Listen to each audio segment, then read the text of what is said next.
The following may not be suitable for all audiences. Viewer discretion is advised. 2 men taken out in confrontation with police, third in custody. The police are reporting that 2 gunmen were shot dead and a third taken into custody following a daring shootout on Trafalgar Road in St. Andrew this afternoon. The police say 2 firearms have been seized. Speculations are that the men were earlier involved in a homicide on Old Hope Road, also in St. Andrew, and were intercepted by cops and taken down in their bid to escape. The police say there was a report of a homicide at the Travelers Rest Sports Bar in Swallowfield, St. Andrew, to its Police Emergency Communications Center, which then used the Jamaica Eye CCTV system to swiftly mobilize members of the Metropolitan Quick Response Team. The police report that the vehicle was intercepted at the intersection of Trafalgar and Hope Roads.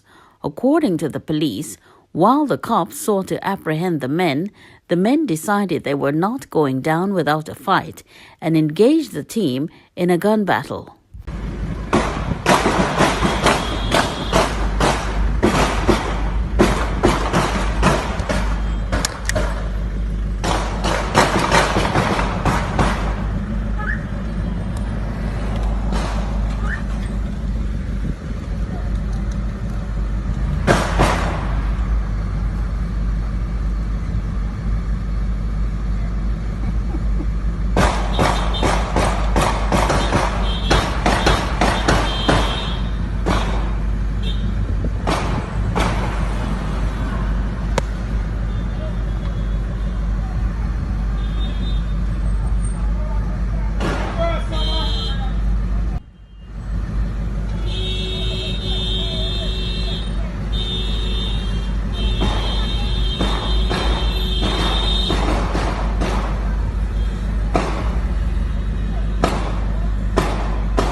Yeah, man, I want them on the ground too. Yeah, man, I want them on the ground. You know the car? Run out back of the van there, so. So them are throwing in the Jeep there. Yeah, man, I want gone over Abbey Court. 2 of them, man. What do you mean there? Yeah, man, one of them gone over Abbey Court. No, but the one they were gone over Abbey Court. Bruce Fletcher said Robert was complaining of being harassed. My mother was telling me that he was having problem with extortionists down here, you know. So they come and they demand things from him that he might not have to give to them, you know, what they think he might have and he don't have to give them, you know. So, you know, I don't know. The police have confirmed that the 2 gunmen who were shot during the confrontation with the police in the vicinity of Abbey Court on Trafalgar Road in St. Andrew shortly after midday are dead, while another has been taken into custody. The deceased have not yet been identified. According to the police, the 3 men were traveling in a white Toyota Axio motorcar that is suspected to have been involved in the shooting death of a man at 74 Old Hope Road in the vicinity of Swallowfield, St. Andrew, earlier today. The police said Jamaica Eye technology was used to swiftly mobilize teams of the Metropolitan Quick Response Team. The motor vehicle was intercepted at the intersection on Trafalgar Road and Hope Road. However, the suspects engaged the police team in a firefight. The shooting took place in full view of civilians who video recorded the incident as it unfolded. 2 firearms, one of which the police said belonged to the victim, a businessman, were also seized during the incident.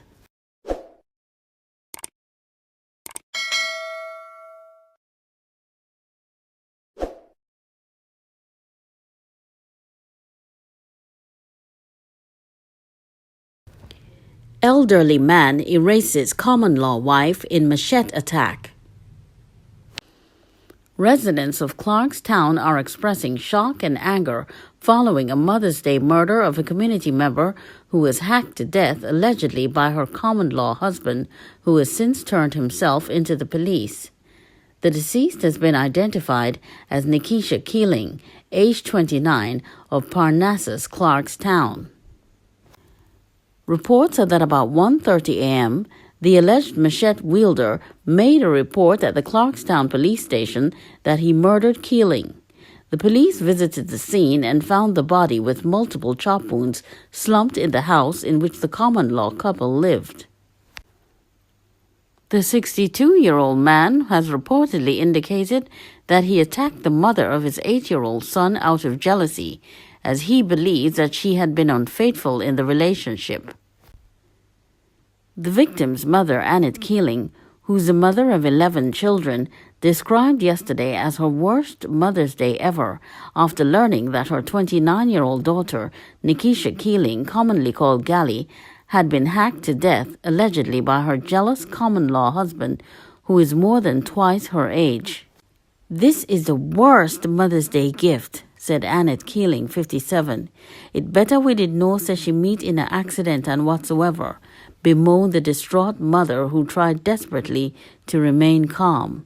Like other enraged members of the Parnassus community, the distressed mother believes her daughter's killing stemmed from jealousy on the part of her spouse.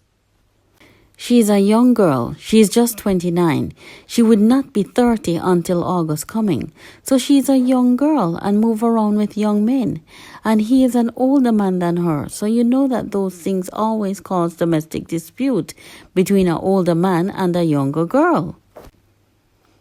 So it seems like it is there it leading from. She is jovial and she would go around and talk with men and everyone. We never hear them in any fight, quarrel or anything," the bereaved mother told reporters. Christopher Jack, a brother of the deceased, said he strongly objected to the relationship between his sister and the older man since it began when she was a Mushet high school student. "From day one, me talk about it, because the man a big man. Me back him out of the yard already, and him come and get her pregnant. Him shoulda go to prison from that time. From she 13 years old, him take her out of Mushet High School, and she couldn't go back to school. Me never liked the idea, and me talk to the man, and look what him bring come now. Look pon the Mother's Day present. This is the result the man carry come give us now," the aggrieved brother argued. A group of men who gathered at the crime scene contended that if they had caught the alleged killer, they would have meted out jungle justice. "Man, is God make we don't catch him, because it would be a different justice now," one militant bystander insisted. Another chimed in, "The boy smart, that is why him do it in a unique fashion. Look in the house, a pure blood inside the house." The grieving residents pointed to a blood-soaked rope hanging outside the house, which they surmised was used to tie up the victim before she was hacked to death. Inside the house, the blood splattered on the walls, floor, and bed were telltale signs of the savagery which had unfolded. The bereaved mother shared that after hearing of the heinous act, she rushed to the scene, but the police barred her from seeing her daughter's mutilated body. "The officer tell me she get chop in the forehead, her face chop up, her foot chop up, her shoulder stab up. Tell us that we couldn't look. So we just see the body wrapped in the bloody sheet going into the undertaker's van," she said, her face etched with grief. The couple share a 7-year-old son who is staying with a family member at the time of the gruesome killing. If the baby was there, maybe he would kill him too, one resident theorized.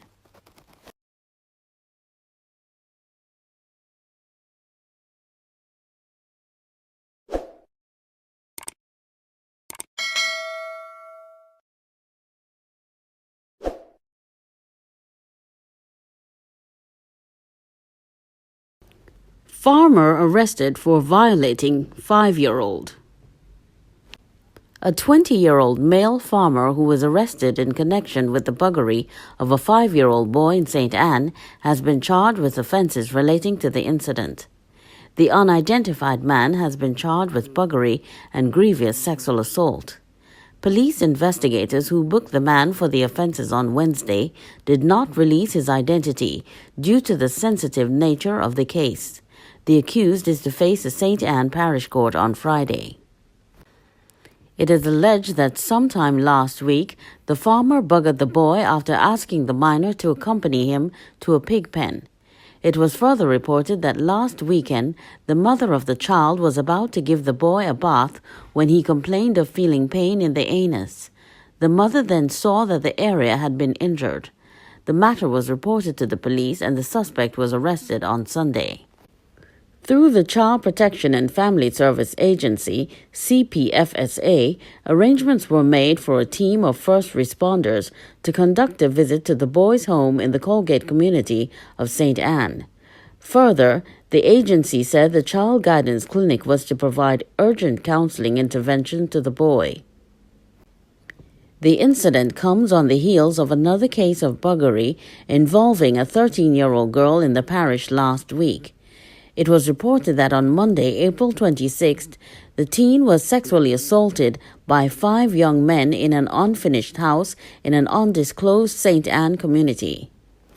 The incident comes on the heels of another case of buggery involving a 13-year-old girl in the parish last week. It was reported that on Monday, April 26th, the teen was sexually assaulted by 5 young men in an unfinished house in an undisclosed St. Anne community. All 5 suspects are now in police custody. Meanwhile, the Child Protection and Family Service Agency, CPFSA, in a statement on Monday, said it has launched investigations into the 2 cases of sexual assault in St. Anne. In relation to the case involving the teen girl, CPFSA said she has been referred for counseling intervention.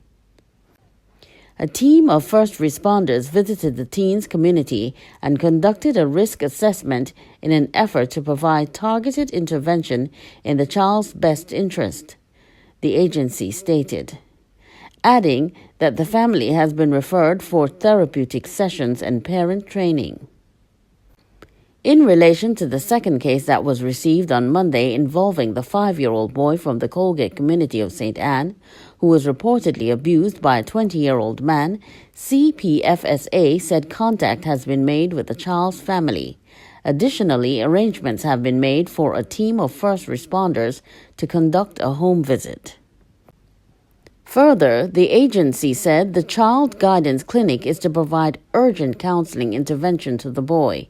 In light of the recent cases of sexual abuse of children, State Minister in the Ministry of Education, Youth and Information, Robert Morgan, condemned the reported abuse and called on communities to be forceful in the care and protection of our children. Morgan added that we need to get to the point where everyone sees it as their duty to protect our children, the CPFSA stated. Perpetrators should not feel comfortable when they commit violent acts against our children, he added. Meanwhile, Morgan reminded parents that proper supervision is key, and when you are unable to physically be with your child, ensure that appropriate arrangements are made for their care. It is no longer okay to assume your child is being cared for because an adult is nearby. Parents or their trusted adult designate must be able to account for a child's whereabouts at all times, he stressed.